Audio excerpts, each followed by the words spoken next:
নাভে বিষ্ণু গঙ্গা নামে। এখান থেকে আমি অলকানন্দা হয়ে এগিয়ে যাই।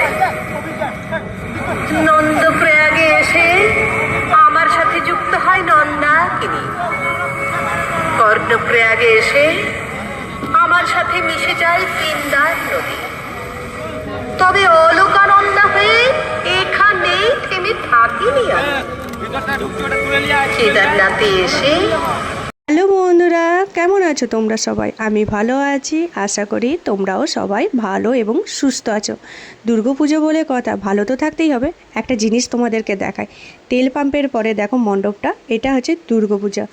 আর এরপর থিমটা হয়েছে পুরো পাক্কা 2 কিলোমিটার দূরে একটা থিম হয়েছে। আর এবারের থিম হচ্ছে মহাকুম্ভ।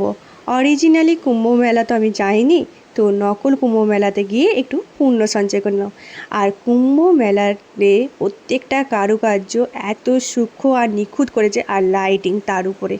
আমার যতটা সম্ভব হবে আমি তোমাদেরকে দেখানোর চেষ্টা করব। আচ্ছা, তোমরা কারা কারা চন্দ্রকোনায় এসে এই মহাকুম্ভটা দেখে গেছো, সেটা আমাকে একটু ঝটপট কমেন্ট করে জানিও। কিন্তু মহাকুম্ভের প্রত্যেকটা জিনিস, কারুকার্য, আলোকসজ্জা এত সুন্দরভাবে ফুটিয়ে তুলেছে। আর মহাদেবের ছবিটা দেখো কি সুন্দর লাগছে না। আমরা চন্দ্রকোনায় গেছিলাম ওই 12টা নাগাদে, তখন ভিড়টা অনেক অংশেই কম ছিল। আমরা সবাই ভালোভাবে প্রত্যেকটা জিনিস দর্শন করেছিলাম। আর এখানে দেখো হরিদ্বারের যেমন হয় না আরতিটা, ওই আরতিটা করেছে, কি সুন্দর লাগছে চারিদিকটা। তোমরা কারা কারা চন্দ্রকোনায় এসে এই মহাকুম্ভের মেলাটা দেখে গেছো, মানে এই থিমের পুজোটা দেখে গেছো, সেটা ঝটপট কমেন্ট করে জানিও। আচ্ছা, প্যান্ডেলটা দেখেছো না প্রতিমাটা দেখেই চলে গেছো সেটা জানিও, বা দুটোই দেখেছো নাকি সেটাও কমেন্ট করো। প্রত্যেকটা জিনিস এত নিখুঁত আর সূক্ষ্মভাবে করেছে যে মন্ত্রমুগ্ধের মতন চারিদিকটা তাকিয়ে দেখার মতন। আমার তো বেশ লেগেছে প্রত্যেকটা জিনিস এত সুন্দরভাবে, মানে যতটা সুন্দর বলবো তার থেকেও দ্বিগুণ তার থেকেও দ্বিগুণ সুন্দর হয়েছে।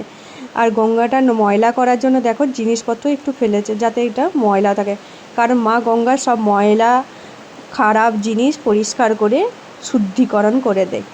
প্রত্যেকটা জিনিস এত ছোট ছোট জিনিসগুলো এরা এত নিখুঁতভাবে ফুটিয়ে তুলেছে না, মানে না দেখলে কেউ বিশ্বাসই করতে পারবেন যে এত সূক্ষ্ম আর এত নিখুঁতভাবে প্রত্যেকটা জিনিস ফুটিয়ে তোলা যায়। চলো ভিডিওটা শেষ করি। ভিডিওটা ভালো লাগলে লাইক শেয়ার কমেন্ট করো। আর প্রথমবার আমার চ্যানেলে আসলে প্লিজ আমার চ্যানেলে একটা সাবস্ক্রাইব করে দিও। আর তোমাদের এই ভিডিওটা দেখে কেমন লাগলো সেটাও কমেন্ট করে জানিও। আর তোমরা কারা কারা এখানে এসেছো সেটা জানাতে একদম ভুলো না, কারা কারা এই মহাকুম্ভ মেলাটা দেখেছো।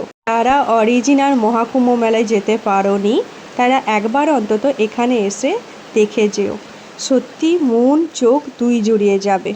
আর মহাকুম্ভে আসা একটা সৌভাগ্যেরও জিনিস। Thank you for watching guys, tata.